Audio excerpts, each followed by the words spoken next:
Assalamualaikum warahmatullahi wabarakatuh. Nama saya Mursyid Samsul. Sini saya akan mempresentasikan tentang teknik optimasi. Teknik optimasi sendiri ada 3, yaitu dependensi optimasi, optimasi lokal, optimasi global. Yang pertama, dependensi optimasi bertujuan untuk menghasilkan kode program yang berukuran lebih kecil dan lebih cepat. Ada machining department optimizer, machining independent atau optimasi lokal, dan optimasi global.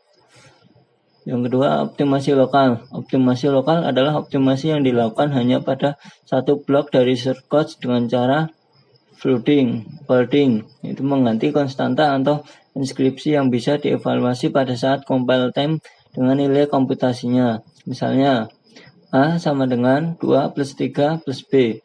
Bisa diganti dengan A sama dengan 5 plus B. 5 dapat menggantikan enkripsi 2 plus 3.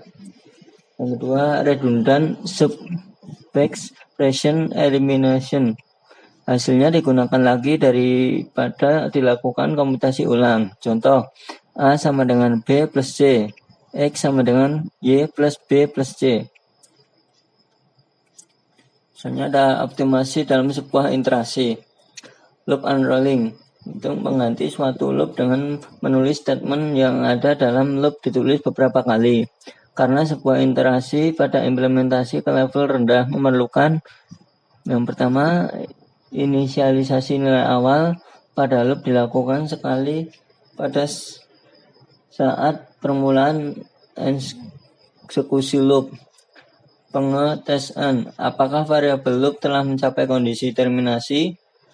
Adjustment yaitu penambahan atau pengurangan nilai pada variabel loop dengan jumlah tertentu. Operasi yang terjadi pada tumbuh perulangan loop body.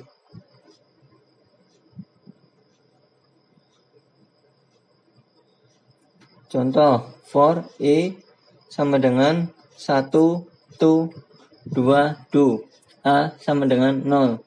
Dapat dioptimasi menjadi A sama dengan 0, A2 sama dengan 0.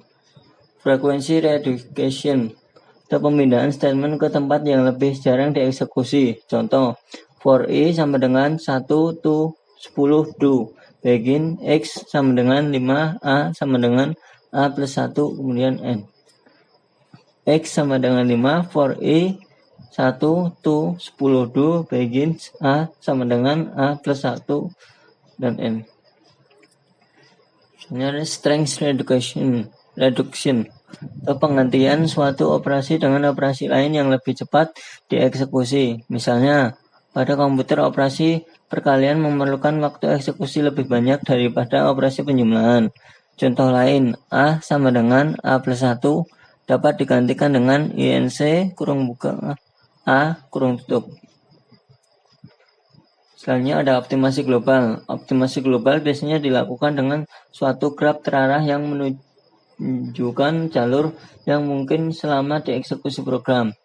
Ada 2 kegunaan optimasi global, yaitu programmer dan untuk compiler itu sendiri. Di antaranya bagi programmer itu atau pembuat program dengan bahasa tingkat tinggi, unwritables atau dead code, kode yang tidak pernah dieksekusi. Misalnya X sama dengan 5, if X sama dengan 0, then A sama dengan A plus 1.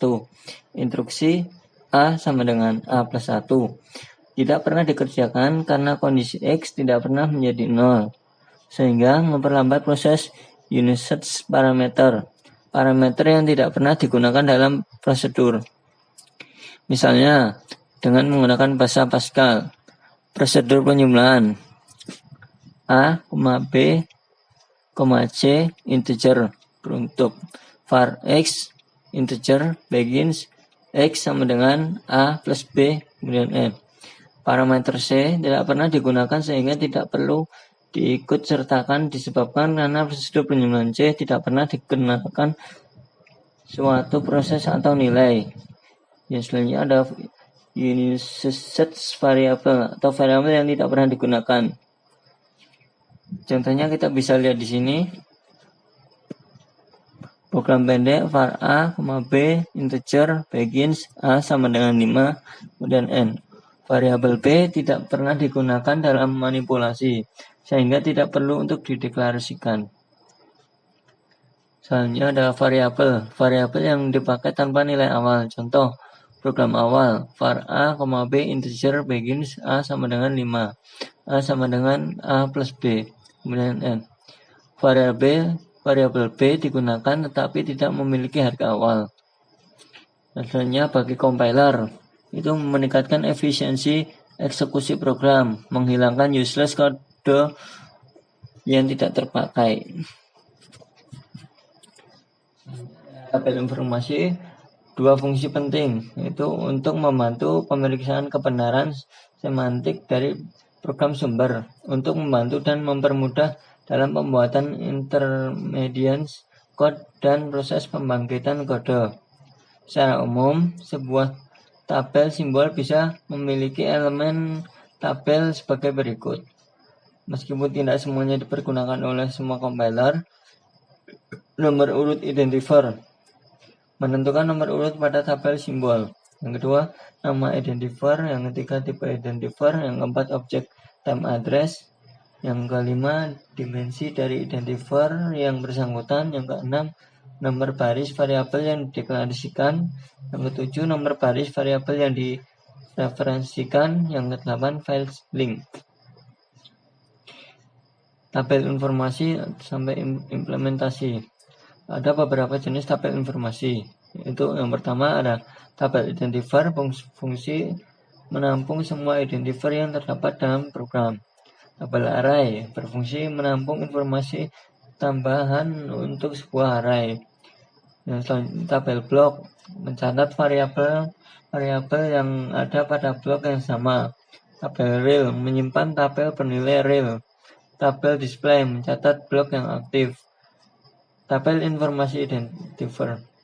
Tabel identifier memiliki yang pertama nomor urut identifier dalam tabel, nama identifier, jenis dari identifier seperti prosedur, fungsi, tipe variabel, dan konstanta.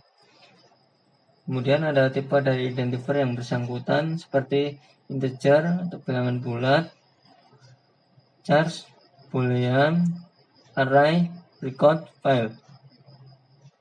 Selanjutnya ada level dari identifier atau depth of block. Hal ini menyangkut letak identifier dalam program. Konsepnya sama dengan pembentukan tree. Misalnya main program level 0. Untuk identifier, pencatatan dapat berubah seperti yang pertama alternatif relatif atau address dari identifier untuk implementasi. Yang kedua ada informasi referensi dari identifier tertentu ke alamat tabel identifier lainnya. Yang ketiga link atau menghubungkan antar identifier. Yang keempat normal digunakan pada pemanggilan parameter untuk membedakan parameter by value dan reference. Yang keenam contoh dalam Pascal. Program A var B integer. Prosedur X kurung buka Y chars kurung tutup var C integer begins dan seterusnya. Tabel identifier akan mencatat semua identifier. Kita bisa lihat di sini. Untuk contohnya tabel array 0 type max of records, nama string, linknya ada integer, objeknya ada objek, tipe types, ref integer, normal boolean, level 0 max level, address integer, kemudian n. Di mana objek konstan, variabel, prosedur, fungsi.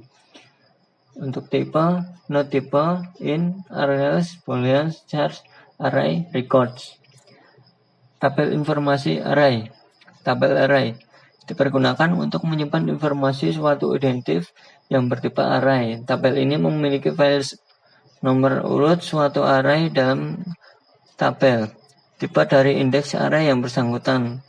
Tipe elemen array. Referensi dari elemen array. Indeks dan batas bawah array. Jumlah elemen array. Ukuran total array. Kurung buka total sama dengan atas kurang bawah. plus 1 untuk kali elemen size. Yang terakhir ada elemen size. Tabel blok dipergunakan untuk menyimpan informasi blok-blok yang ada pada tabel utama berisikan files. Yang pertama, nomor urut blok, kedua batas awal blok, 3 batas akhir blok, ukuran parameter atau parameter size, ukuran variabel atau variabel size, las variabel, las parameter. Contoh, program A, var B, integer, prosedur X, kurung buka, Z, char, kurung tutup, var C, integer, begins. Kita bisa lihat di sini untuk contohnya. Selanjutnya ada tabel real, dipergunakan untuk menyimpan nilai dari suatu identifier yang bertipe real atau pecahan. Elemen-elemen dari tabel ini adalah sebagai berikut. Nomor urut elemen, nilai real variabel real yang mengacu ke indeks tabel ini. Pemikirannya di sini setiap tipe yang memiliki oleh suatu bahasa akan memiliki tabelnya sendiri. Selanjutnya, tabel string dipergunakan untuk menyimpan informasi string yang terdapat pada program sumber. Elemen-elemen yang terdapat dalam tabel ini adalah nomor urut elemen, karakter-karakter yang merupakan konstanta. Selanjutnya ada tabel display, itu menyimpan informasi-informasi mengenai blok-blok yang lagi aktif. Elemen-elemen yang terdapat dalam tabel ini adalah nomor urut tabel, blok yang aktif. Pengisian tabel display dilakukan dengan konsep stack.